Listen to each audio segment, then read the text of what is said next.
चैव नरोत्तमं देवीं सरस्वतीं व्यासं ततो जयमुदीरयेत्। सदाशिवसमारम्भां शङ्कराचार्यमध्यमाम् अस्मदाचार्यपर्यन्तां वन्दे गुरुपरम्पराम्।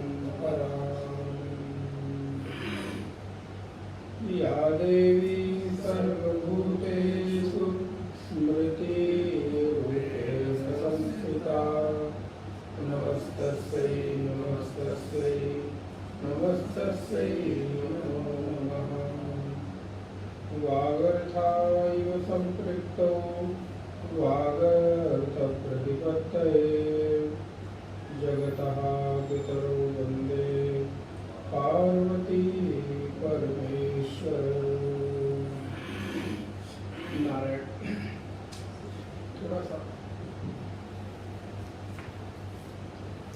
नारायण श्लोक नंबर 8 से पाठ करेंगे। अहं सर्वस्य प्रभवः मत्तः सर्वं प्रवर्तते इति मत्वा भजन्ते मां बुधाः भावसमन्विताः मच्चित्ता मदगत्प्राणाः बोधयन्तः परस्परं कथयन्तश्च मां नित्यं तुष्यन्ते च रमन्ति च तेषां सततयुक्तानां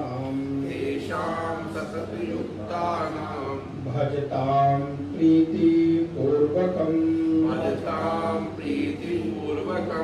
ददामि बुद्धियोगं तं येन मामुपयान्ति ते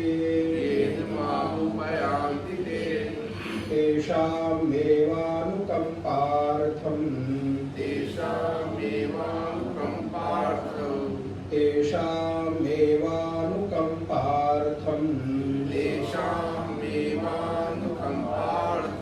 अहमज्ञानजं तमः नाशयाम्यात्मभावस्थो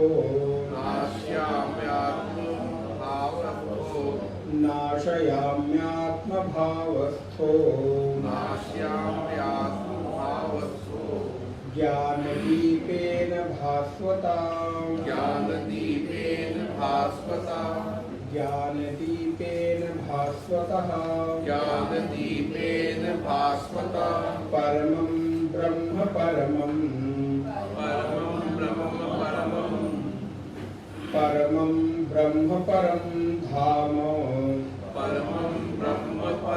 धाम पवित्रं परमं भवान् पुरुषं शाश्वतं दिव्यम् आदिदेवमलं विभुम् आहुस्त्वां ऋषयः सर्वे देवर्षि नारदस्तथा असुतो देवलो व्यासः स्वयं चैव ब्रवीषिवे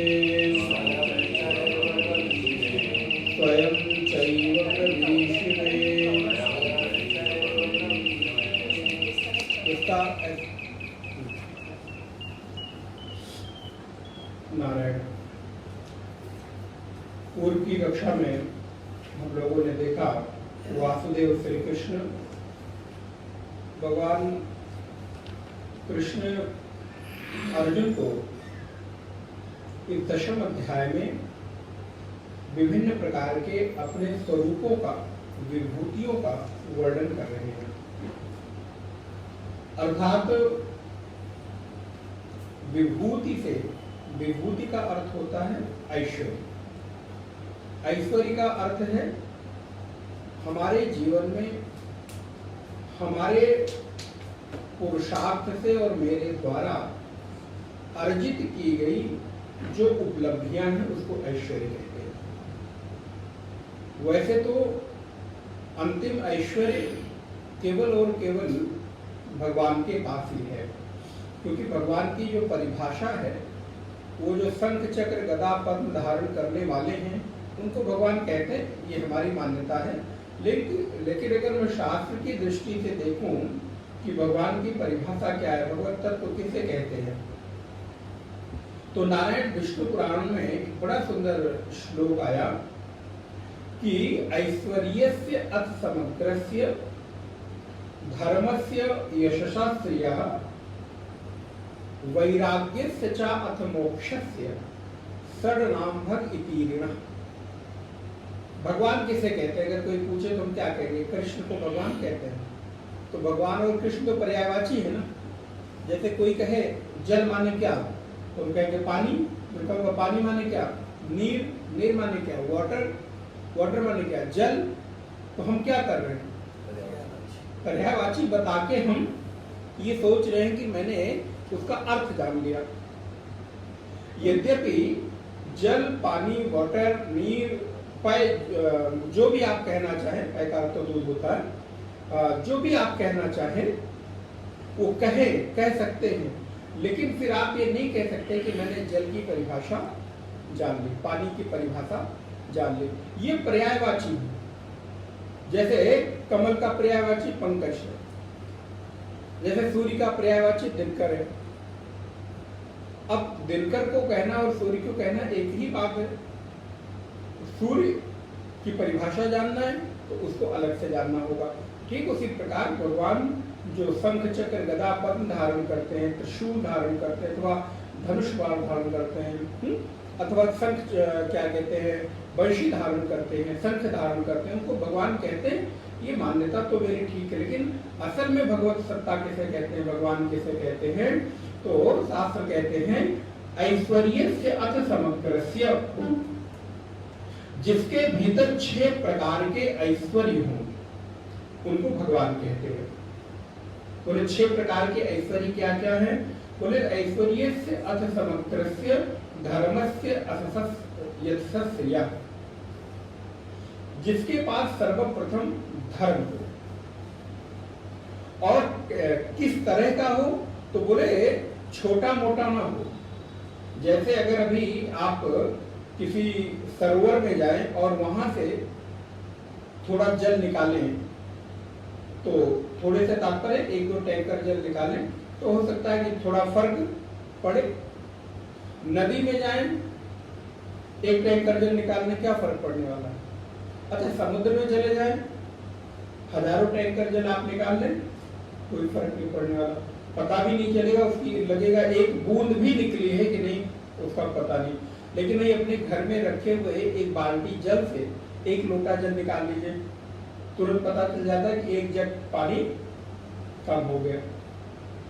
तो बोले हमारे और आपके पास ये जो ऐश्वर्य दिखाई दे रहा है, ये बाल्टी भी वाला भी नहीं, लोटे वाला, गिलास वाला, चाय का चम्मच वाला है।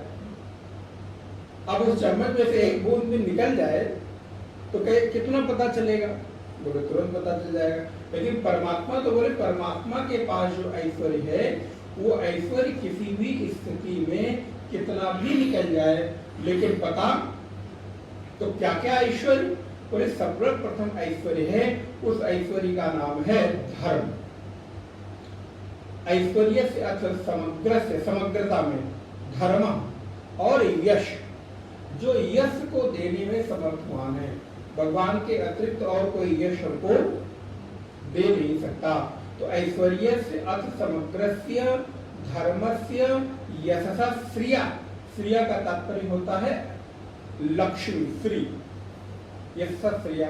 वैराग्य से, क्या बात है, बोले महाराज एक तरफ ऊपर धर्म भी दे रहे हो, ऐश्वर्य भी दे रहे हो, लक्ष्मी भी दे रहे हो, नीचे वैराग्य। बोले असल में ध्यान दीजिएगा, लक्ष्मी का भोग वही कर सकता है जो वैरागी हो। मैं कहिए तो पुनः रिपीट करूं, थोड़ा समझने की स्थिति होगी। हमको लगता होगा कि जिनके पास लक्ष्मी है अगर वो भोग कर रहे हैं, इसका मतलब उनके भीतर जब तक वैराग्य नहीं होगा, अर्थात त्याग का भाव नहीं होगा। क्योंकि लक्ष्मी होना एक बात है और लक्ष्मी का उपभोग कर लेना है दूसरी बात। बिना त्याग के, अब इसको थोड़ा और सरल किया जाए तो बिना खर्च के क्या भोग हो सकता है? आपके पास करोड़ों अरबों का बैलेंस हो और त्याग करने की अर्थात देने की अर्थात खर्च करने की सामर्थ्य ना हो, तो क्या उस लक्ष्मी का भोग आप कर सकते हैं?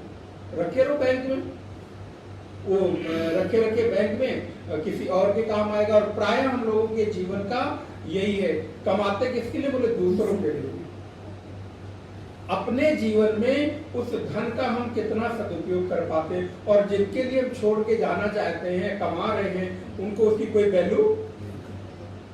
आपने जितनी मेहनत कर करके कमाया, इतनी मेहनत कर करके एक एक पैसा इकट्ठा करके तो उसका संग्रह किया, और जिसको देके जा रहे हैं उसको लगता है ये तो भाई इनका कर्तव्य दिया, और दिया तो एहसान क्या किया। और यहाँ हमने पूरा जीवन का त्याग उसी में कर दिया, पूरे जीवन को नष्ट कर दिया। तो इसलिए लक्ष्मी होना एक बात है और लक्ष्मी का उपभोग कर पाना ये सबके बस की बात नहीं है। इसलिए धन की 3 गति बताई गई। सर्वप्रथम है दान। अगर कोई धन का सदुपयोग करना चाहता है तो धन का सर्वप्रथम जो सदगति है, उस धन की सदगति है दान। बोले महाराज अपनी अपनी बात कर लेते हैं, दान अब किसको देंगे? आपको दे रहे हैं? बोले नहीं, दान का किसी व्यक्ति विशेष को नहीं, किसी समष्टि हित के लिए खर्च करने का नाम दान है। अच्छा, दान करने की सामर्थ्य और हिम्मत न हो, क्षमता न हो, तो दान न कर सके तो दूसरा अर्थ है, दूसरा उसका गति क्या होगी धन की? बोले फिर भोग करिए, फिर अपने लिए खर्च करिए। कोई जरूरी नहीं आप दान करें, लेकिन फिर अपने भी जीवन को समुन्नत बिल्कुल व्यवस्थित वेल मेंटेन करके रखिए। खाने से लेके, पीने से लेके, रहने से लेके, वस्त्र से लेके, उसमें कोई समझौता न करिए। लेकिन महाराज कुछ लोगों की स्थिति तो बड़ी दयनीय होगा सब कुछ, लेकिन अपने लिए भी खर्च कर पाना, अपने देह के ऊपर क्या फायदा ऐसे धन का होना, उसके संग्रह का करना। और तीसरी है, बोले महाराज अगर आपने धन को दान न किया, धन को उपभोग न किया, तो तीसरी गति है कि वो नाश को प्राप्त हो जाएगा। फिर कौन ले जाएगा? बोले महाराज डॉक्टर ले जाएंगे, वकील ले जाएंगे, चोर ले जाएंगे, और ऐसे लोग ले जाएंगे जो उसके अनाधिकारी हैं। क्योंकि आप तो इकट्ठा कर करके ले जाओगे, रखे जाओगे, और पता चला उसका, और जो बिना परिश्रम के, बिना पुरुषार्थ के विरासत प्राप्त करता है, वो उस विरासत की कीमत ये नाम सकते हैं महाराज। घरों की स्थितियां ये बड़ी बड़ी बिजनेस, बड़े बड़े चीज है, बच्चे, लेकिन बच्चों को उसमें कोई इंटरेस्ट। वही दूसरे लोग बोले आपके यहाँ रहने और करने के लिए तरस रहे हैं। तो विरासत में मिली हुई वस्तु का कई बार हमें कोई कीमत नहीं रहती। तो ये जो भगवान है, भगवान के पास ऐश्वर्य है 6 प्रकार के, धर्म, यश, श्रेय, लक्ष्मी, वैराग्य। ऐश्वर्य से समुद्रस्य, धर्मस्य, यशसा श्रियः, वैराग्य से 4, अथ मोक्षस्य। बोले अंतिम गति अगर परमात्मा आपको दे सकते हैं तो वो है मोक्ष। और यही तो जीवन का, इसके अतिरिक्त अच्छा बताइए 6 चीजों के अलावा क्या जरूरत है? और ये समग्रता में जिसके पास है उसको, समग्रता का अर्थ है वो जितना भी देना चाहे, जिसको भी देना चाहे, जब देना चाहे दे दे, लेकिन उनके पास कभी कमी ना हो, उसको भगवान कहते हैं। तो यहाँ कृष्ण कहते हैं अहम सर्वस्य प्रभुवा मत्तः एक सर्वम प्रवर्तते अर्जुन, मैं वासुदेव इस पूरे जगत की उत्पत्ति का कारण हूं। अर्थात अगर मैं न हूं तो ये जगत उत्पन्न नहीं हो सकता। वैसे जैसे अगर मिट्टी न हो तो घट नहीं बन सकता, सोना न हो तो आभूषण नहीं बन सकते। इति मत्वा भजन्ते माम बुधा भाव समन्विता। इसको जानकर जो बुद्ध लोग हैं, ज्ञानी लोग हैं, वो मेरा भजन करते हैं, अर्थात मेरा चिंतन, मेरा स्मरण करते हैं, मुझमें शरणागत हो जाते हैं। किस तरह हो जाते हैं, कैसे होना चाहिए, भजन करो ये तो कहा जाता है, लेकिन कैसे हो जाए तो उसका उपाय बता रहे हैं। मन बुद्धि चित्त से भगवान का एकाकार हो जाना, तो कहते हैं मत चित्ता मदगत प्राणाः बोधयन्ता परस्परम।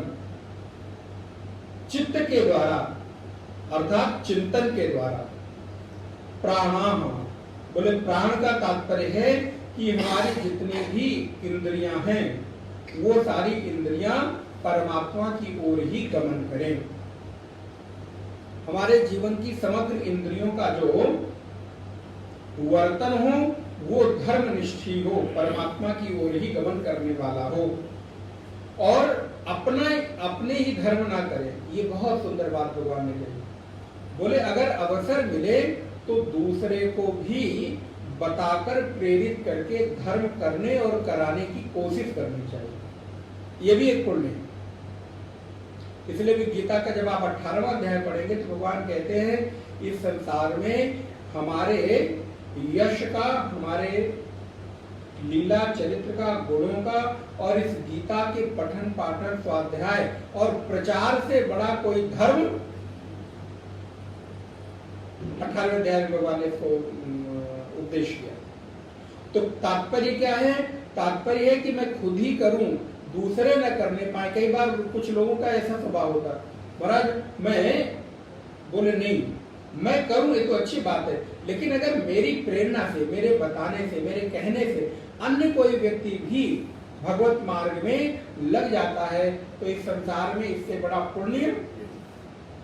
आप सोचो, एक उदाहरण आप लीजिए, प्रहलाद का उदाहरण लीजिए। इतने बड़े असुर कुल में, इतने बड़े राक्षस के कुलों में एक भक्त पैदा हुआ, प्रहलाद। आप सोचिए, प्रहलाद के बहाने आज भी हिरण्यकश्यप और हिरण्याक्ष याद किए जाते हैं। खुद तो तरा, खुद तो भक्त हुआ, लेकिन अंतिम में पिता से लेकर कुल के समग्र लोग। तो इसलिए कहते हैं जिस कोख से, जिस माँ के गर्भ से भगवत भक्त बालक पैदा होती है, वो उसके पितर मोदयन्ते पितराः, उसके पितर मुदित होते हैं। और उस माँ का प्रसव पीड़ा आप पढ़ेंगे जब विवेक चूड़ामणि में, तो भगवान शंकराचार्य कहते हैं कि प्रसव पीड़ा सार्थक हो गई। और अगर गोद से, कोख से नास्तिक बालक पैदा हो गया तो मानो उसने तो प्रसव पीड़ा व्यर्थ ही सही। ऐसी प्रसव पीड़ा सहने का माँ का क्या अर्थ रहा? तो इसलिए अगर हम धर्म करते हैं तो धर्म कराने का भी प्रयत्न करना चाहिए। मेरे माध्यम से अगर कुछ लोग जुड़ते हैं, कुछ लोग दान करते हैं, पुण्य करते हैं, कथा श्रवण करते हैं, भजन करते हैं, संकीर्तन करते हैं, इसलिए तो महात्माओं के जीवन में आप देखिए इतना बड़ा पुण्य है कि कम से कम अगर वो अन्य कोई दान धर्म पुण्य कहाँ कर पाते हैं, लेकिन एक चीज है कि वो जो जीवन में कम से कम उनके बहाने कुछ भक्त तो, साधक तो तैयार होते हैं जो अपने जीवन में भगवत भक्ति के मार्ग पर चलते हैं। आप सोचो इससे बड़ा पुण्य क्या होगा? आप किसी एक व्यक्ति की सहायता कर दो, कोई बीमार हो दवा दे दो, नौकरी लगा दो। आप सोचो जीवन भर आपका वो गुणानुवाद गाता है, साफ साफ साफ साफ। अरे संसार के बनाने वाले मालिक के सेवा में अगर आपने किसी को लगा दिया और वो सेवक अच्छा वाला निकल गया, अच्छा सेवक मिलता है तो दोनों को अच्छे लगते ही नहीं, स्वामी को भी अच्छा लगता है और हमारा सेवक को लगे ना लगे लेकिन स्वामी को तो ज्यादा ही अच्छा लगता है। एक अच्छा सेवक मिल जाना बोले स्वामी की उपलब्धि है, अच्छा नौकर मिल जाना कि आपके अनुरूप काम करे। तो अगर ऐसे किसी व्यक्ति को हमने उपदेश करके, प्रेरित करके भक्त बना दिया तो सोचो भगवान कितने प्रसन्न होंगे। अच्छा जिसके माध्यम से आएंगे उसको भी याद करेंगे कि नहीं? अपना उदाहरण लीजिए ना, आपको कोई एक अच्छा आदमी दे दे, एक अच्छा नौकर, एक अच्छा सेवक आपको दे दे, तो सेवक को तो आप प्यार लाड करते ही हैं, लेकिन उसको भी याद करते नहीं। आपने हमें अच्छी अच्छी चीज दिला दी, अच्छा आदमी भेज दिया, अच्छी जगह बता दी। तो इस बहाने अगर आपके कुछ भक्त बन गए तो भगवान तो आपको भी याद करेंगे, देखो देखो खुद तो भक्त था ही, खुद तो अच्छा था ही, इसने 10 और अच्छे लोगों को मेरी शरण में भेज दिया। तो इसलिए भगवान कहते हैं मच्चित्ता मदगत प्राणाः, चित्त से, इंद्रियों से, बोधयन्तः परस्परम, बोधयन्तः अर्थात एक दूसरे को बताना, एक दूसरे को समझाना कि भैया जीवन का लक्ष्य केवल इतना ही नहीं है जितना तुम समझते हो। जीवन का लक्ष्य जन्म लेना, पढ़ाई करना, नौकरी करना, शादी करना, बच्चे पालना और फिर थोड़े दिन दवाई खाना और मर जाना। बोले इतना ही लक्ष्य है? बोले नहीं, और समझाओ किसी बीच दूसरे भी अन्य लक्ष्य हैं। ये है बोधयंता, एक दूसरे को बताना। जैसे आप किसी व्यक्ति विशेष से जब प्रभावित होते हो तो आप उसके बारे में बताते हो कि नहीं, इस बार इनको सपोर्ट करना है। तो आपको ये भी मालूम है कि माउथ पब्लिसिटी जो है वो बहुत इफेक्टिव होती है। तो ठीक उसी प्रकार जब भगवान के बारे में हम एक दूसरे से चर्चा करते हैं, बताते हैं, तो ये जीवन का बहुत बड़ा पुण्य है, सत्कर्म है। इसको आप लोगों को, हम सबको समय समय पर करते रहना चाहिए। कथयन्तश्च माम नित्यम, मेरा कथा करो। बोले महाराज कथा मुझे तो आती नहीं है, वो तो आपका काम है। बोले ठीक है, आपको नहीं आती, कुछ जो आपने सुना है जब मौका मिले तो जरूर कहना चाहिए, संकोच नहीं करना चाहिए। जितना जानते हैं, जो जानते हैं उतना जरूर मौका मिलने पर बोलना चाहिए, चुप नहीं रहना चाहिए। अगर आपसे कोई पूछता है तो जरूर उसको बताओ। और दुष्यंत च रमन्ति च, और वो रमण करता हुआ, संतोष को प्राप्त होता हुआ मुझ में ही रति प्राप्त कर लेता है। जीवन में 3 चीजें हैं, रति, मति और गति। देखिए रति हमारी तभी संभव है जब वहां पर मति हो, और जैसे मति होगी, जैसी रति होगी, वैसी ही गति होगी। ये 3 चीजें हमारे साथ एक साथ चलती है, हम समझ नहीं पाते हैं। आप रति का तात्पर्य है मन उस समय उस विषय वस्तु के लिए वहां तैयार हो, उसको रति कहते हैं। आप जब तक उस विषय वस्तु के लिए तैयार नहीं होंगे, कितनी भी अच्छी से अच्छी वस्तु हो, आप उसका आनंद, आपकी भाषा में कहें तो आप उसको एंजॉय नहीं कर सकते। मति के अभाव में, मति के अभाव में किसी भी भोग को नहीं भोग सकते। चलो ये अध्यात्म की बात है, आप सांसारिक भोगों का आनंद नहीं ले सकते। सांसारिक भोगों के आनंद के लिए भी आपका मन वहां पर उस काल में उपस्थित होना चाहिए। बैठे हैं कहीं और मन रमण कर रहा है कहीं, तो बोले मति के अनुसार आपकी रति होगी, रमण होगा। और रति का अर्थ होता है जिसको आप रमण करें। रमण करने का तात्पर्य है जिसको आप हृदय से भोग कर रहे हैं। अब आप विचार करके देखिए, आपके जीवन की अगर कोई ऐसी चीज हो जो आपको पसंद हो, कोई खाने की कोई व्यक्ति या कोई ऐसी वासनात्मक चीजें ले लीजिए, विशेष तौर पर तो इसको योग में कुछ आचार्य इस रति को आपके व्यवहारिक जीवन से जोड़कर बताते हैं। जैसे जब कोई स्त्री अथवा पुरुष अथवा एक परस्पर एक दूसरे के प्रति किसी का कोई आकर्षण होता है, तो वो जितनी तन्मयता के साथ और जितनी तीव्रता के साथ, ध्यान रहे, इसलिए गोस्वामी जी ने भक्ति को काम के साथ जोड़ा। दोहा आपको स्मरण है, जैसे लोकामी नारी प्यारी जिम। आप विचार करके देखिए, ये तो कहीं से भी अच्छा उदाहरण नहीं दिखाई देता। बोले जैसे कोई कामी व्यक्ति किसी स्त्री के प्रति आसक्त हो जाता है, ऐसी मेरी बुद्धि आपके प्रति आसक्त हो जाए, अर्थात मेरी रति हो जाए। क्योंकि जब वो वस्तु जो मुझे प्रिय है, जब मैं उसको याद करता हूं या उस क्रिया में उतरता हूं, तो कितनी तन्मयता, एकाग्रता और तीव्रता होती है, भले वो अल्पकालिक हो, थोड़े समय के लिए हो।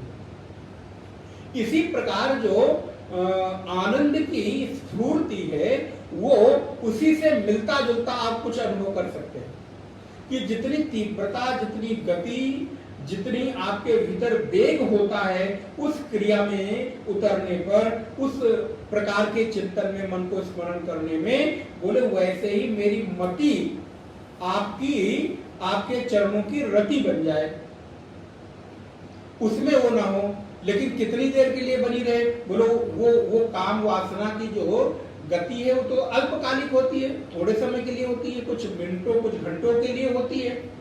बोले नहीं, फिर दूसरा उदाहरण, तीव्रता तो उतनी हो, लेकिन जो समय हो, टाइमिंग हो, वो कितनी हो? बोले लोभी की तरह हो। जैसे धन का लोभी व्यक्ति एक दिन लोभ नहीं करता, एक घंटे लोभ नहीं करता, 24 घंटे लोभ लोभ लोभ लोभ, कैसे लाभ हो, कैसे लाभ हो। अधिक अधिक लाभ की इच्छा ही लोभ है। अगर लोभ की परिभाषा की जाए तो इसका मतलब क्या हुआ? अधिक अधिक लाभ की, अधिक अधिक चाह की इच्छा ही लोभ है। तो वो हमेशा चाहता रहता, हमेशा दिमाग उसका उसी में दौड़ता रहता है। तो बोले वैसे ही लोभी की तरह हमारा समय हो और कामी की तरह हमारी गति हो, हमारा वेग हो, इस प्रकार हमको चाहिए। तो भगवान यहाँ पर कहते हैं तुष्यन्ति च रमन्ति च। तोष और रमण ये दोनों आप बन जाओ कृष्ण। तेषाम सतत युक्तानाम, श्लोक नंबर 10 देखे, तेषाम सतत युक्तानाम भजताम प्रीति पूर्वकम ददाम। ये श्लोक बहुत महत्वपूर्ण है, नीचे वाला तो मैं प्राय इसको आप लोगों को कोट करता हूं। ददामि बुद्धि योगम तम एन माम उपयांति ते। तेषाम सतत युक्तानाम, देखो भाई भजन हो, एक दिन के लिए ना हो, अब खत्म हो गया, चलो बस अब एक साल में एक बार कर लिया, अब बोले नहीं, रोज रोज सतत निरंतरता। और भजताम प्रीति पूर्वकम, भजन जो हो, स्मरण कैसा हो? तो बोले जबरदस्ती हो, बोले जबरदस्ती एक दिन आप आ जाएंगे, 2 दिन आप आ जाएंगे, जबरदस्ती 5 माला जप कर लेंगे, 11 माला जप कर लेंगे, लेकिन जब तक आपको जप में रस नहीं आएगा, जप के साथ प्रेम नहीं होगा, तब तक आपके साथ जबरदस्ती नहीं की जा सकती। जबरदस्ती आपकी आदत डलवाई जा सकती, 1 दिन 2 दिन 4 दिन 6 दिन, लेकिन आपको उस क्रिया में रस आना चाहिए। और मेरे भाई बहन ध्यान रहे, बिना रस के कोई क्रिया संपादित नहीं हो सकती।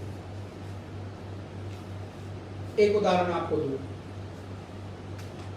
अभी आप को कोई भी वस्तु जो बहुत प्रिय हो खाने की आपको दे दिया जाए, लेकिन उस वस्तु को खाते समय, चबाते समय आपके मुख में लार न बने, रस न बने, आप उसको खा सकते हैं क्या?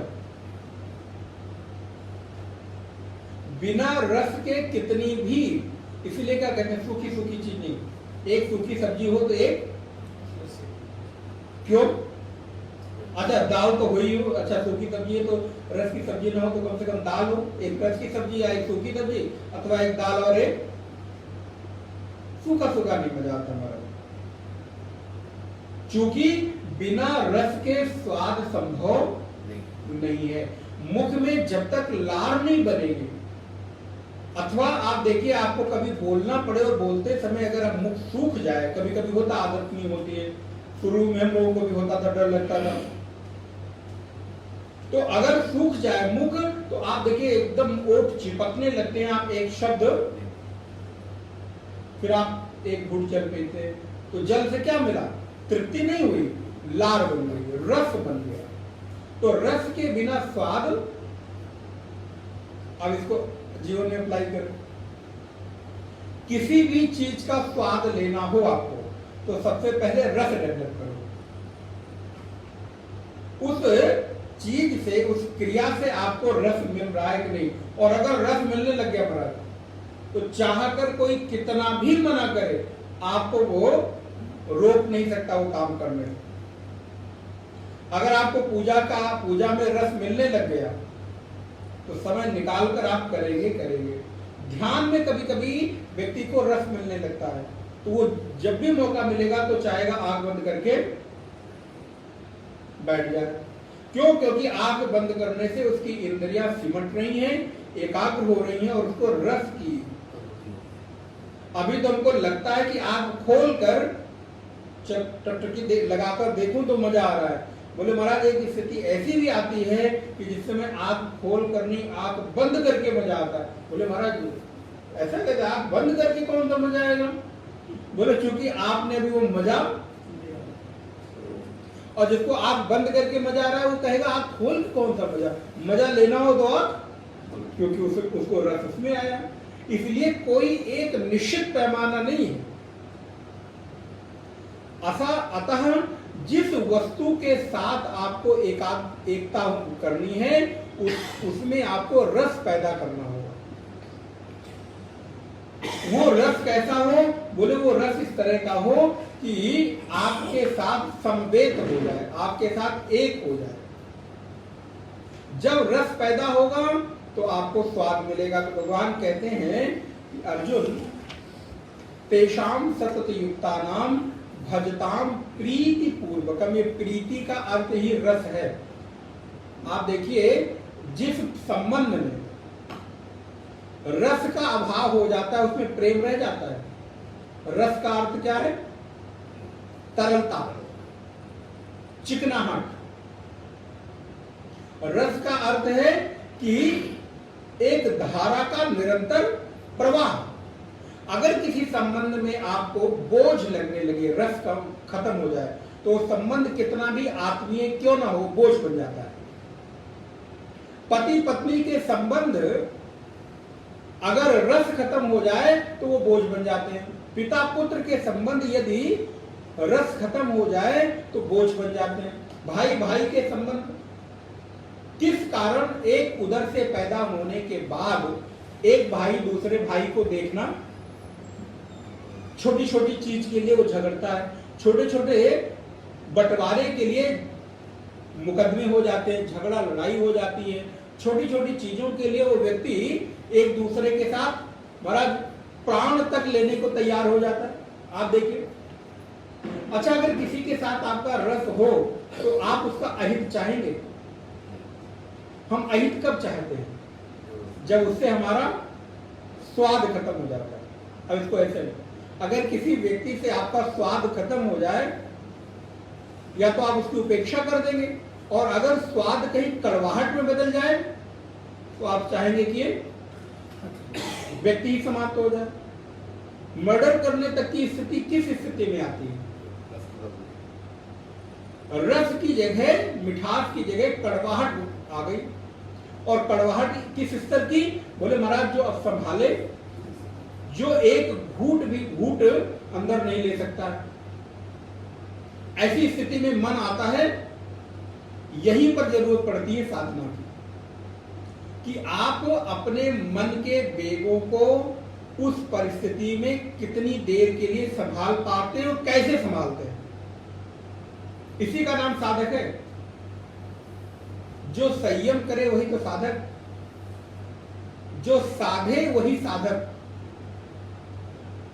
साधे का मतलब समझिए ना, अवधि में कहते हैं जिसने अपने को साध लिया वो साधक।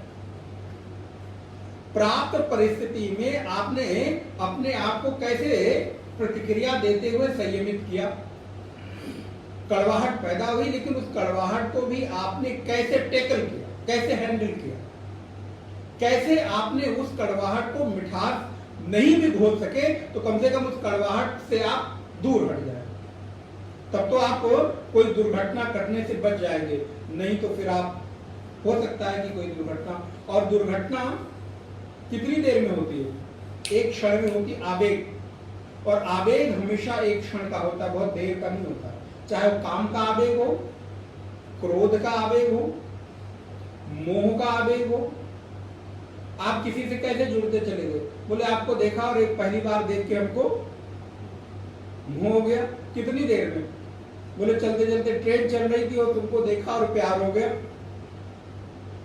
बैठे बैठे। तो एक क्षण में आपने मन को ये संदेश दे दिया कि ये व्यक्ति आपके रस का हेतु बन सकता है। हाँ, प्रेम किसी से कब हो रहा है? जब वो व्यक्ति आपके रस का हेतु बनने में आपको संभावना दिखाई देने लगती है। हाँ, इस व्यक्ति से मिलूंगा, ऐसे बातें करूंगा तो ये मेरे स्वाद का, मेरे रस का हेतु बन जाएगा। तब लगता है कि ये मेरे लिए उपयोगी है, और नहीं है तो छोड़ दो। इसलिए स्वाद और रस मिलेगा तो प्रेम होगा, नहीं तो बहुत आत्मीय संबंध भी कड़वाहट में बदल जाते हैं।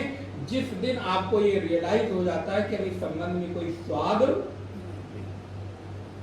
एक और बात, हर दृष्टांत के कई सारे आयाम होते हैं और एक ही स्वाद बहुत देर तक मनुष्य का स्वभाव है कि वो क्या चाहता है? चेंज। वही दाल बना के रख दिया, जब देखो तब वही सब्जी बना के रख दिया। हम लोग गुरुकुल में पढ़ते थे तब हम लोग, पता नहीं गुरुकुल में हम लोग की शाम को बीन्स की, मतलब सप्ताह में 5 दिन बीन्स की सब्जी बनती थी। पता नहीं उस क्षेत्र में क्या था। तो दोपहर को तो ठीक बनता था, चेंज होता था। शाम को खाने के लिए जाओ तो कोई खा के अगर किचन से निकला, क्या बना कल वाला, तो समझ जाओ कि क्या बना। बीफ की सब्जी मूंग की दाल, बीफ की सब्जी मूंग की दाल और रोटी। बोले रोटी, भाई उनको काम करके छुट्टी करके 5 बजे जाना था खाना बनाने वालों को भोजन में। 4 बजे 5 बजे रोटी बना के, वो कौन सा गरम गरम देने वाले। वो 5 बजे बनाया, बर्तन में बंद किया और चले गए। घी कहाँ लगता है? तो रोटी पता चले रहे। और ठंडी का, हम लोग हिमाचल में ठंड होती है ज्यादातर, ठंडी हो, और रात को हम लोग 8:30-9 बजे भोजन, तब तक पता चला रोटी, महाराज रोटी के साथ जंग चल रही है। उसको दोनों हाथ लगा के तोड़ो और चबाते रहो। तो महाराज इस रोटी से स्वाद खत्म, रस खत्म। मुंह चबाते चबाते सूख जाए तो रस खत्म हो जाए। तो नारायण हम लोगों ने फिर निकाला, हम लोगों को 1 गिलास दूध मिलता था। फिर प्राय हम लोग दूध रोटी खाना शुरू किया। तो वो तो कम से कम चलो, अच्छा दूध में आपने रोटी डाल दी तो वो खा सकते हैं। तात्पर्य क्या है कि स्वाद भी कैसा हो। और आप देखिए, आपको कोई वस्तु कितनी भी पसंद हो, कितनी भी पसंद क्यों ना हो, जो भी आप उठा के देख ले, रोज रोज आपको दे दिया जाए। मेरा पोहा बहुत पसंद है, इडली बहुत पसंद है, पहले दिन। दूसरे दिन स्वामी जी नाश्ता चेंज कर रहा है। फिर क्या होगा? चौथे दिन के महाराज वो नाश्ता जो पहले दिन खत्म हो गया था, हो सकता है कि 1-2 लोगों को न मिला हो। चौथे दिन वो टंकी भरी रखी हुई है, बर्तन भरा रखा हुआ, कुछ कोई निकालने वाला। तो तात्पर्य क्या है कि स्वाद मिले, अथवा जो स्वाद आपको पहले लड्डू में आएगा दूसरे में आएगा, जो दूसरे में आएगा तीसरे में आएगा, तीसरे वाला चौथे में तो बिल्कुल नहीं आएगा, 5वें को महाराज भागो यहां से, छोड़ो, नहीं एक और ले लो, महाराज माफ करो। तो जो स्वाद का भी अर्थ है वो रस के साथ संबंध है। कृष्ण कहते हैं भजताम प्रीति पूर्वकम। अर्जुन, प्रीति बहुत आवश्यक है, रस बहुत आवश्यक है। और जब ऐसी स्थिति होती है तो ये तो बड़ी सुंदर, जब आप ये करते हो तो होता क्या है? आपके जीवन में भी ये घटना जरूर घटी होगी जो यहां कहने जा रहे हैं कृष्ण, और घटेगी। क्या है? बोले ददामि बुद्धि योगम तम। इसको पक्का अंडरलाइन कर लीजिए। आवश्यकता पड़ने पर, जब मुझे लगता है कि अब तुम्हारी जरूरत है, तब मैं ऐसा बुद्धि योग तुमको देता हूं। बोले बुद्धि अभी तक नहीं थी महाराज, अब बुद्धि योग दे रहे हैं? बोले नहीं, योग के अर्थात भगवत सत्ता से जुड़ने की बुद्धि देता हूं। बुद्धि हमारे परमार्थ पथ पे अध्यात्म में बुद्धिमान को बहुत बुद्धिमान नहीं माना गया। हो गए तो अपने बड़े वैज्ञानिक हो, बड़े डॉक्टर, बड़े इंजीनियर। बुद्धिमान कौन है? बोले बुद्धिमान वो है जिसके भीतर उस परमात्मा से जुड़ने की बुद्धि हो, भले संसारिक सफलता कुछ हो। कबीर को ले लो, सूर को ले लो, तुलसी को ले लो, रहीम को, रसखान को, कितने सारे उदाहरण। रविदास को दे लीजिए, महाराज मन चंगा तो तात्पर्य क्या है? बोले सांसारिक जो चालाकी है, हम कई बार बुद्धि का मतलब क्या समझते हैं? ये लड़का बड़ा बड़ा बुद्धिमान है, तो जब कोई कहता है ना बड़ा बुद्धिमान है, इसका मतलब वो ये कहना चाहता है कि ये बड़ा चालाक है, बड़ा चतुर है, बड़ा होशियार है। महाराज कबीर कहते हैं चतुरता और चालाकी तो ये है, ठग जाओ, ठगो मत। चालाकी तो अध्यात्म ये है, अगर तुम्हें कोई ठग लेना तो उस दिन धन्यवाद दो, अच्छा ठीक है, कोई बात नहीं, लेकिन तुम किसी को ठगने की फिराक में मत रहो, कोशिश में मत रहो। साधो आप ठगाइए, ठगिए न कोई। तुम्हें कोई ठग ले कोई बात नहीं, क्या करेगा तुम्हारा, लेकिन तुम किसी को ठग लोगे तो हो सकता है कि तुम्हारी बुद्धि ठग को ही सत्य मान ले। हम इसलिए नहीं कह रहे कि तुम मूर्ख हो, तुम्हें कोई ठगता चला जाए तो तुम कुछ मत बोलो, नहीं।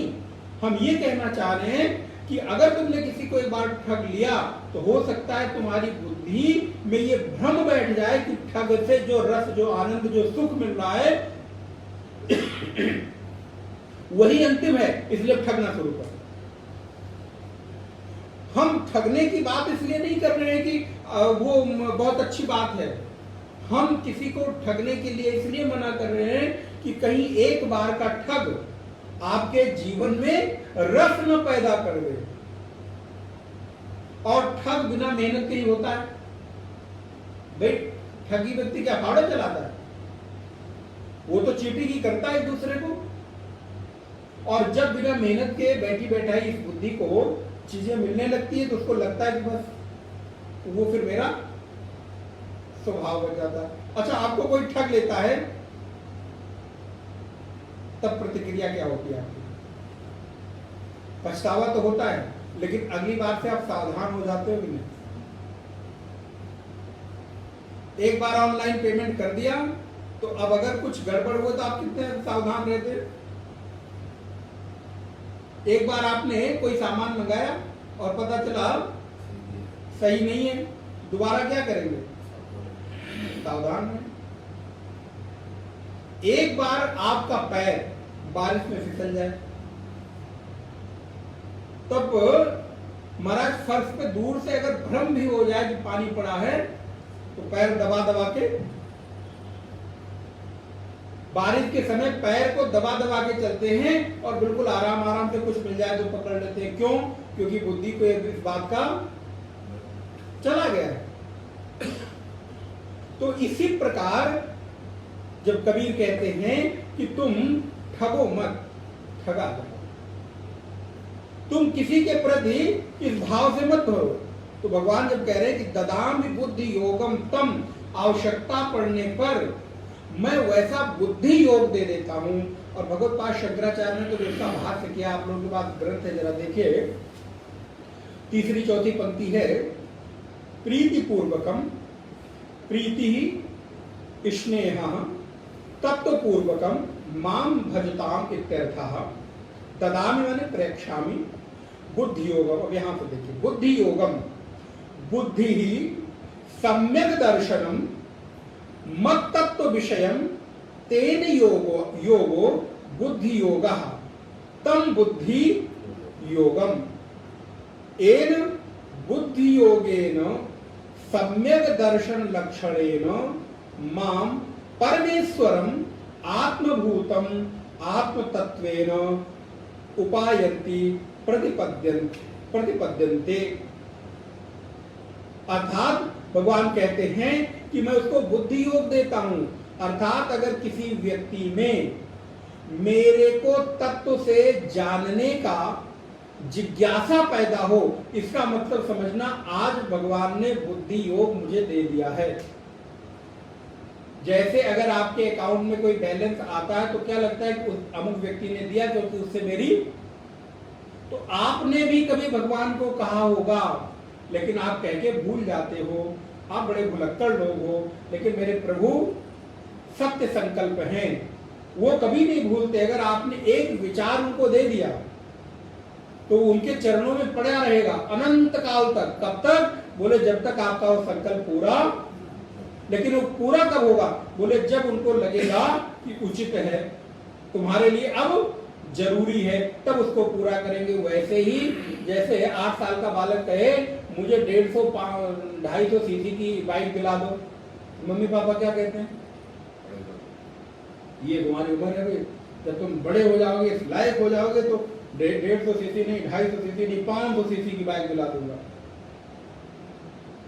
अच्छा, कोई बड़ा बालक कहे कि मुझे वो पैडल से चलाने वाली जो खिलौने वाली कार है वो दिला दो, तब उसकी बुद्धि पर प्रश्न उठेगा कि नहीं? इसका मतलब ये भी बड़ा, इसकी बुद्धि तरस आएगी। तो उस समय उसकी आवश्यकता नहीं है। तो जैसे छोटे से बालक को अभी मम्मी पापा को पता है कि इसको जरूरत, जब तुमको तुम्हारी जरूरत होगी तो कहने की आवश्यकता, उसने कह दिया मम्मी पापा के मन में। अब मम्मी पापा का के जगह भगवान को रखो, वो भी तो आपके मम्मी पापा ही है। आपने कह दिया और कह के भूल गए। जैसे बच्चा 8 साल का कह के भूल गया कि उसको 500 सीसी की बाइक चाहिए, दोस्तों में देखा, इधर बात किया, लेकिन भूल गया, ध्यान नहीं रहा। लेकिन जब समय आता है तो आपको याद रहता है कि अच्छा मार्क लेके आओगे, फर्स्ट डिवीजन लेकर आओगे, तो रिजल्ट आया, चलो चलो आज मैं तुमको ये बाइक दिला के लाता हूँ। अब तुम 12th में पहुंच गए, ग्रेजुएशन में पहुंच गए, अब तुम्हारे लिए ये बाइक जरूरी है। वो तो भूल गया था, लेकिन उनको याद रहा। वैसे ही मैं भूल गया, कभी मैंने प्रार्थना की होगी, प्रभु मुझे ऐसी कोई जगह दे दो, मुझे कोई ऐसा व्यक्ति मिला दो जिससे मैं आपको जान सकूं, गीता को जान सकूं, उपनिषद को जान सकूं, तत्वता आपको जान सकूं। भगवान कहते अभी कहीं इधर उधर से सीख लिया, देख लिया होगा, अभी इसकी जरूरत, चलो छोड़ो, दिला दूंगा। लेकिन जब लगता है कि अच्छा अब ये ग्रेजुएशन में आ गया है, अब इसको जरूरत है और सच में नीड है, सच में जरूरत है, तो भगवान कहते चलो ऐसी परिस्थिति में क्रिएट करूंगा, ऐसे लोगों के साथ तुम्हारा संपर्क करा दूंगा, ऐसे लोगों के साथ तुम्हारी दोस्ती हो जाएगी, वो लोग तुम्हें अच्छे लगने लगेंगे जो उसी मार्ग के पथ के पथिक होंगे। देखो 5 साल पहले वही लोग अच्छे नहीं लगते थे, क्या यार वही बात करते हो, खाओ पियो मौज करो, और 5 साल बाद बोले अब वही लोग मित्र बन गए, वही सखा बन गए, वही हमारे हितैषी बन गए। तो भगवान कहते हैं वैसी बुद्धि ददामि बुद्धि योगम तम। और अगर भैया आपको इस पथ पर चलने की प्रेरणा और इस मार्ग पर आने की प्रेरणा मिली है तो ये आपका पुरुषार्थ नहीं है, क्योंकि यहां पे 2 तरह की चीजें हैं जीवन में, एक है पुरुषार्थ जन्य और एक है कृपा जन्य। आप विचार करके देखिएगा, सांसारिक उपलब्धियां तो पुरुषार्थ जन्य हैं, लेकिन आध्यात्मिक उपलब्धियां कभी पुरुषार्थ जन्य नहीं होती, वो कृपा जन्य है।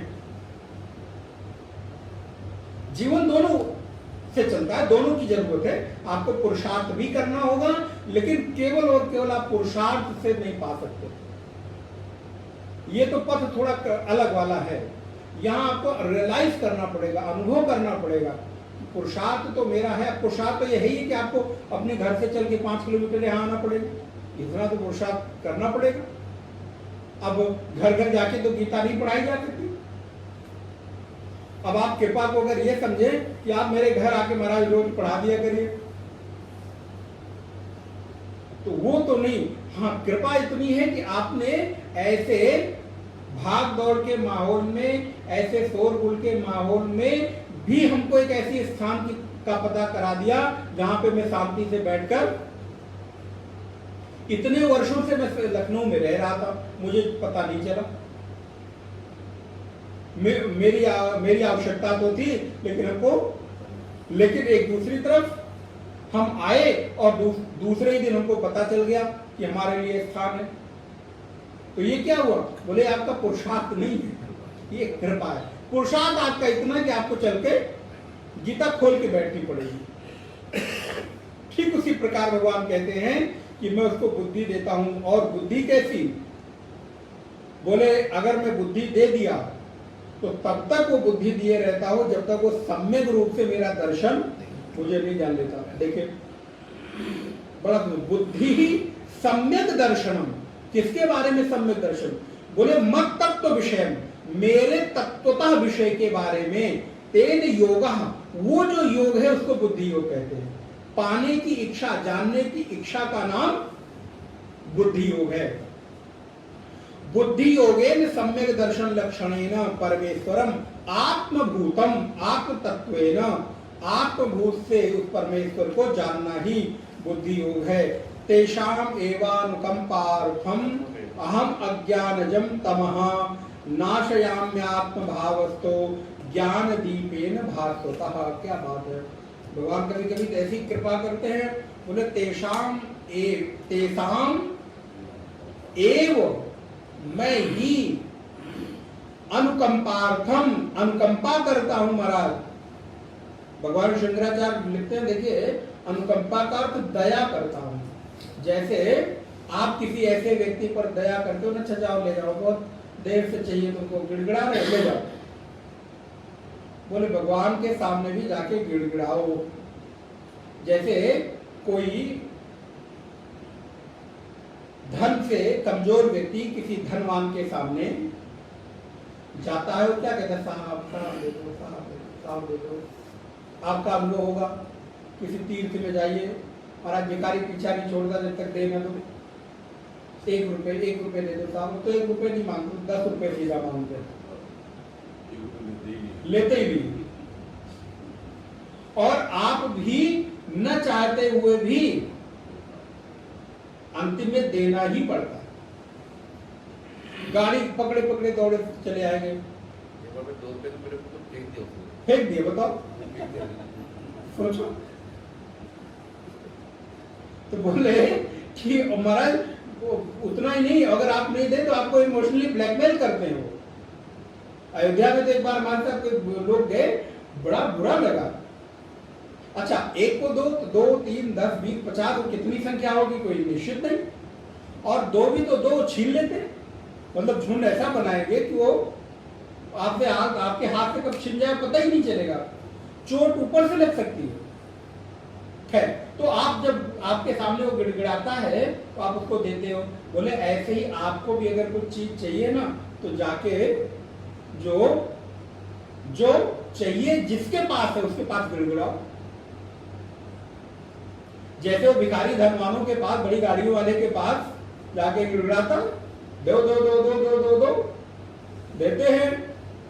बोले वैसे ही अगर आपको भक्ति चाहिए, गिड़गिड़ाओ, भक्ति दो, भक्ति दो, भक्ति दो, ज्ञान दो, वैराग्य दो। एक ना एक दिन तो कबहू तो दीना नाथ के भनक पड़ेगी कान। आज नहीं तो कल, किसी दिन तो दीनानाथ के कान में भनक जाएगी। अरे द्वार पे खड़ा होकर कोई बुला रहा है, कोई गिड़गिड़ा रहा है, कोई मांग रहा है, ले जाओ दे दो। उनको क्या फर्क पड़ता है? वो तो अथाह समुद्र है। मैंने अभी आपको कहा, एक बूंद उठा के दे दे, उनका क्या बिगड़ जाता है? लेकिन देंगे कैसे? बोले जब तक मांगोगे नहीं। महाराज संसार में बच्चे को जब भूख लगती है, जब तक बच्चा रोता नहीं, माँ दूध नहीं देती है। भाई बच्चे को जब भूख लगती है तो क्या करता है? वो भी रोता है तो माँ दूध पिलाती है। तो आपको भक्ति ज्ञान वैराग्य चाहिए तो कहना तो पड़ेगा, प्रभु जरा देख लो, इधर भक्ति चाहिए, ज्ञान चाहिए। 1 दिन 2 दिन बोले नहीं, ऐट में नहीं मिलती कोई चीज। गिड़गिड़ाओ, दीनता लेकर आओ, शरणागति हो, विनम्रता हो, प्रभु के सामने अकिंचन बन के जाए। मेरा कोई न सहारा बिन तेरे, गोपाल समरिया मेरे। प्रभु आपके अतिरिक्त मेरा कोई नहीं है, आप ही एकमात्र हो, मुझे दे दो, और आप ही दे सकते हो। अर्जुन नहीं कहेगा, अभी आप पढ़ेंगे, कृष्ण आपके अतिरिक्त और कोई देने वाला, मेरा हित करने वाला। और इतना ही नहीं, अर्जुन कहता है कोई हो भी तो भी मुझे ऐसा लगता है कि आपके अतिरिक्त मेरे जीवन का समाधान और किसी के हाथ में, मेरे ऊपर आप ही कृपा कर सकते हो, आप ही समाधान कर सकते हो। तो ऐसे ही भगवान के सामने जाएं तो गिड़गिड़ाए, प्रभु हमको ये चाहिए, हमको चाहिए। भगवान देंगे, कैसे देंगे? बोले अनुकंपार्थम। भगवान शंकराचार्य कहते दया हेतु। अब बात में पड़ी, उसका अर्थ लिखा उन्होंने, दया हेतु। तो दया करके फिर क्या करते हैं? बोले देते, किसको देते हैं? अहम अज्ञानजम अविवेकतो जातम मिथ्या प्रत्यय लक्षणम मोहांधकारम। ऐसा अनुग्रह करने के लिए मैं ही उनके हृदय में स्थित होता हुआ, और जो विवेक अविवेक जन्य मिथ्या प्रतीति है, अंधकार है, उसको मैं ज्ञान दीपक के द्वारा बुझा देता हूं।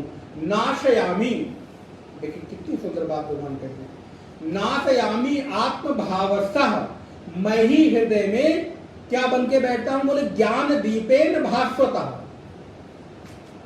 हृदय में मैं ज्ञान का दिया बनकर बैठ जाता हूं, और हृदय में जो जन्मों जन्मों के अज्ञान है, अविवेक है, अंधकार है, मोह है, उसका मैं निगमन कर देता हूं, उसको मैं चबा जाता हूं, उसको मैं खा जाता हूं। वैसे बोले जैसे जैसे एक दिया अंधकार को खा जाता है। अगर ये कहा जाए तो कोई अतिशयोक्ति है? कमरे में बहुत अंधेरा हो और एक दिया जला उजाला हो गया, तो इसका मतलब क्या हुआ? दिए ने अंधेरे को, और तभी तो देखो उसके ऊपर से काला निकलता है। अगर वो अंधेरा न चबाता, अंधेरा न खाता, तो दिए के ऊपर से काली लो दोनों निकलते। इसका मतलब तो ये है कि वो अंधेरे को चबा चबा के प्रकाश कर रहा है।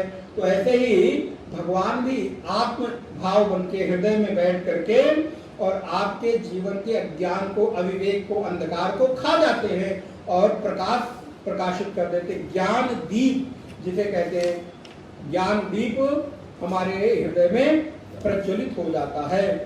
अर्जुन उवाच, अब अर्जुन कहता है प्रभु आपने इतना कह दिया, खुद ही बोलते रहते हो, मुझे बोलने का मौका नहीं देते। तो ये तो सच है, वक्ता ज्यादा देर बोलते हैं, श्रोता बस एक लाइन बोल के चुप हो जाता है। तो वैसे ही क्या कहते हैं, अर्जुन कौन है? श्रोता है, भगवान वक्ता है। तो आप देखिए भगवान कितना लंबा लंबा बोलते चले जाते हैं। देखिए बेचारा उसके भी बोलने की इच्छा होती है, अर्जुन की भी, तो भी एक लाइन बोलता है। तो अर्जुन क्या कह रहे हैं? अर्जुन उवाच परम ब्रह्म परम धाम पवित्रम परमं भवान पुरुषम शाश्वतम दिव्यम आदिदेवमजं विभुम। परम ब्रह्म अर्थात परमात्मा, परम धामो वही अंतिम धाम है, वही तेज है। और कैसे हैं? बोले पवित्रम, अर्जुन कह रहा है आप पवित्र हैं, परम है, भवान, संस्कृत में आपको भगवान कहते हैं। भगवान आप परम हैं, पवित्र हैं, आप तेज स्वरूप हैं, परमात्मा हैं, नित्य हैं और दिव्य पुरुष हैं, अर्थात अलौकिक पुरुष हैं।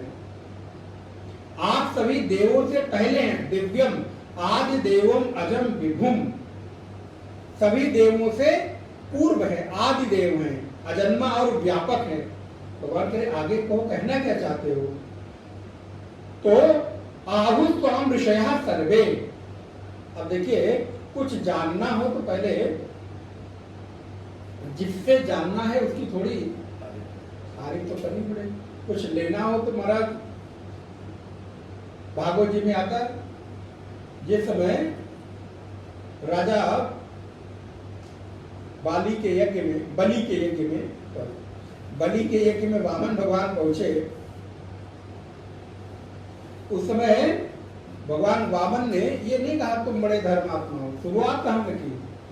तुम्हारे दादा के परदादा को मैं जानता हूँ, तुम्हारे परदादा बड़े धर्मात्मा। अरे महाराज, इतने दानवान, इतने वीरवान, इतना तेज, उनकी ख्याति, और उसी परंपरा को तुम्हारे दादा ने, और महाराज दादा ने तो जितना दिया किया उससे ज्यादा तो तुम्हारे पिता ने इस लोक में ख्याति अर्जित की। अब महाराज बचा क्या? तो तात्पर्य क्या हुआ? तो बोले जब लेना हो तो वहां से शुरू करो। तो भगवान के सामने अर्जुन भी तत्व जानना चाहता, विभूति जानना चाहता, भगवान का ऐश्वर्य देखना चाहता है। तो कहता है आहुतोम ऋषयः सर्वे, आप महाराज सभी ऋषियों में श्रेष्ठ हैं, सभी देवों में पहले हैं। आपका सारे ऋषि लोग वर्णन करते, अघाते नहीं हैं। कौन कौन? बोले देवर्षि नारदः, देवर्षि नारद, असितो, देवलः, व्यासः, स्वयं चैव ब्रवीषि में। और ऐसा सुनो, बातों बातों में आपने भी मुझे ऐसे ही कहा है कि मैं ही सर्व हूं। तो आप तो बड़े अद्भुत प्राणी है महाराज। भगवान कहते हैं हाँ अच्छी बात है, मैं समझ रहा हूं तुम क्या कहना चाह रहे हो, आगे बोलो। सर्वमेतम नृतम मन्ये, मैं सब कुछ जानता हूं, मानता हूं, ये सब कुछ ठीक है।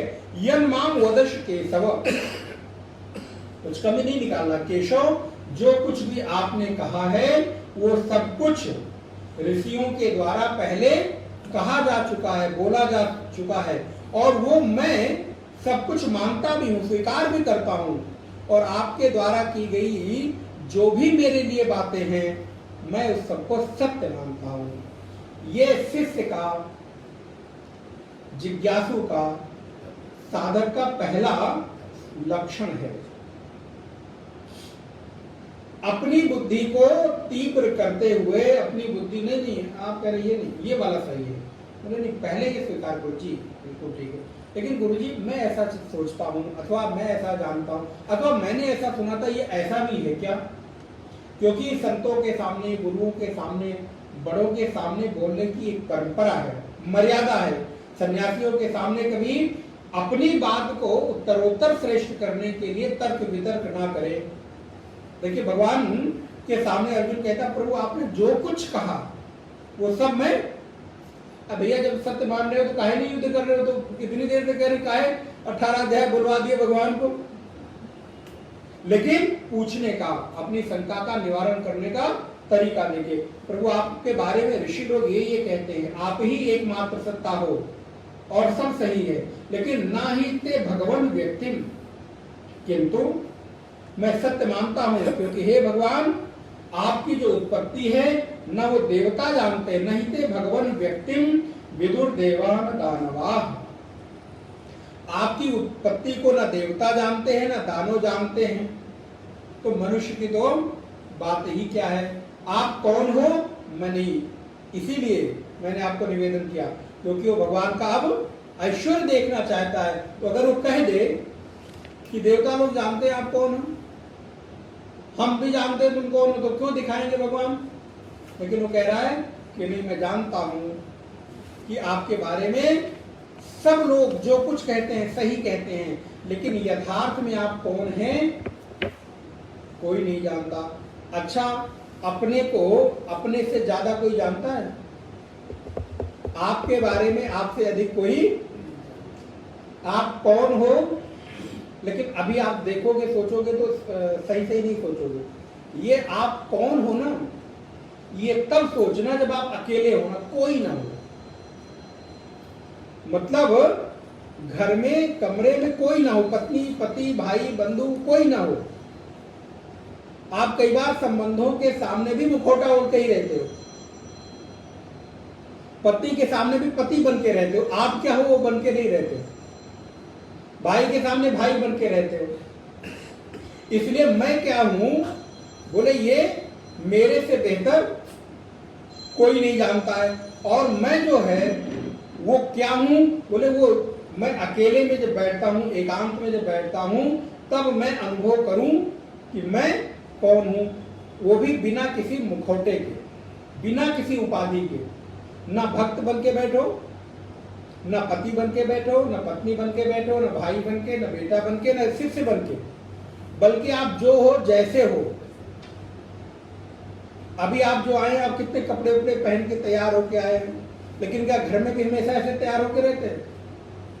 बोले महाराज घर में आधा पैंट पहन लिया, मतलब पैजामा पहन लिया, हाफ पैंट पहन लिया और टी शर्ट पहन लिया, इस बार सैंडो बनियान पहन ली और आराम के साथ आदमी को देखना और रिलैक्स होकर एकदम। लेकिन जब कहीं जाना होता तो सज धज के, बोले वैसे वो जब कपड़े सज धज के पहनता, तैयार होकर निकलता है, उसी समय एक मुखौटा भी पहन लेता है। तो वो आप हो नहीं, आप वो हो जो बिना कपड़े के बैठा हो। और तब विचार करो कि आप कौन हो, तब आप जानोगे कि आप क्या है। तो भगवान आपके बारे में सब जानते तो हैं, लेकिन आप अपने बारे में बताओ। मैं आपके मुख से आपके बारे में सुनना चाहता हूं। और के मुख से सुनूंगा तो कहीं कहीं सुनाई बातें सुनूंगा, कहीं सुनी बातें सुनूंगा, लेकिन आप जब अपने बारे में बताओगे तो सही बताओगे। इसलिए कभी आपको, देखिए यहाँ पे एक व्यवहारिक बात है, आपको कभी किसी के बारे में कोई गलत फहमी हो जाए तो अपने मन से उसके बारे में कोई धारणा मत बना लो, लेकिन यही गलती हम कर जाते हैं। सही कहा होगा, ये आदमी ऐसा ही है, इसके व्यवहार को मैंने पहले ही देख लिया था, ये ऐसा ही होगा। अरे भैया अपना भी जरा देख लो। तो क्या करो, अगर कभी कोई गलत अवधारणा किसी के लिए बन रही हो तो सबसे बेहतर है जाकर क्षमा मांगो, भैया मैंने ऐसा सुना, क्या सही है क्या? उससे बेहतर, उससे सही सटीक कोई, लेकिन हमारे अंदर वो क्षमता सामर्थ्य नहीं होती है। तो अर्जुन कहता प्रभु स्वयं आत्मानम, स्वयं एव आत्मानम आत्मनम वेत्थ त्वं पुरुषोत्तम भूत भावन भूतेश देव देव जगतपते। हे पुरुषोत्तमों के पुरुषोत्तम, हे सभी प्राणियों को उत्पन्न करने वाले भूत भावन, हे भूतेश भूतों के ईश्वर, हे देवों के देव जगतपते कृष्ण, आप स्वयं ही अपने द्वारा अपने आप को, आपका जो निरतिशय ज्ञान है, ऐश्वर्य है, सामर्थ्य है, उन शक्तियों से युक्त ईश्वर को जानते हो। अर्थात आपको आपसे बेहतर और कोई, और मैं आपको आपसे जानना चाहता हूं, किसी देवर्षि नारद के मुख से। इसलिए कोई भी गुरु आपको केवल मार्गदर्शन दे सकता है, मार्ग बता सकता है, स्वाद तो स्वयं को ही लेना होगा। गुड़ खाओ ये बताया जा सकता है, मिठाई खाओ अच्छी बात है, अच्छा इस बार मिश्री खाओ, अच्छा मिश्री भी खा लिया, गुड़ भी खा लिया, चीनी भी खा लिया। ऐसा करो ना, गुड़ से ही बना हुआ एक शक्कर आती है, खांड आती है, इस बार रस बना के खांड पियो, और कैसे बोले दही डाल के पियो, बड़ा मजा आ जाएगा। वो बता सकते हैं, लेकिन पीना किसको होगा और स्वाद किसको मिलेगा? बोले आपको ही मिलेगा, आपको ही लेना पड़ेगा, कोई और नहीं दे सकता। ऐसे ही यहाँ पर कृष्ण कहते हैं, कृष्ण को कहते हैं अर्जुन, प्रभु आप अपने बारे में मुझे बताओ। वक्तुर्महस्य शेषेण दिव्या ही आत्मविभूतयः याभिर्विभूतिर्भिर्लोकान् त्वां व्याप्य तिष्ठति। इमां त्वां व्याप्य तिष्ठति, आपने सभी को व्याप्त करके स्थित हैं, इसलिए आप पूर्णतया अपनी विभूतियों का, अपने सामर्थ्य का वर्णन करिए, जिससे मैं आपको विस्तार से जान सकूं। प्रभु कहते हैं मैं जरूर बताऊंगा। कथम विद्यामहं योगिस्त्वां सदा परिचिन्तयन् केषु केषु च भावेषु चिंत्योसी भगवन मया। प्रभु मैं किन किन भावनाओं से आपका चिंतन करूं, जरा कृपा करके बताइए, मैं कैसे आपको जानूं? हे प्रभु मैं आपको कैसे जान सकूं, आप ही बताओ। कैसे बताओ? बोले संक्षेप में, बोले नहीं, विस्तरेण आत्मनो योगम विभूतिम च जनार्दन भूय कथय तृप्तिर्हि शृण्वतो नास्ति मे अमृतम। विस्तार से आप अपने बारे में बताओ। आपके योग और ऐश्वर्य की शक्ति को मैं सुन सुनकर अधा नहीं रहा हूँ, विस्तार से उनको बताइए। तब यहाँ पर भगवान बोलना शुरू करते, देखो अर्जुन, मैं अब तुम्हें अपनी विभूति का, अपने ऐश्वर्य का वर्णन करूंगा। भगवान उसको अगली कक्षा में विस्तार करेंगे।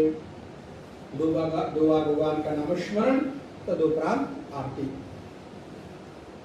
मधुर मधुर नाम राधे श्याम, राधे श्याम। मधुर मधुर नाम राधे श्याम, राधे श्याम। मधुर मधुर नाम राधे श्याम, राधे श्याम। मधुर मधुर नाम राधे श्याम, राधे श्याम। जय सिया राम, जय जय सिया राम, जय सिया राम, जय जय सिया राम, जय सिया राम, जय सिया राम, जय सिया राम, जय जय सिया राम। जय सिया राम, जय जय सिया राम, जय सिया राम, जय जय सिया राम, जय सिया राम, जय जय सिया राम, जय सिया राम, जय जय सिया राम। मधुर मधुर नाम सीताराम, सीताराम। मधुर मधुर नाम सीताराम, सीताराम। मधुर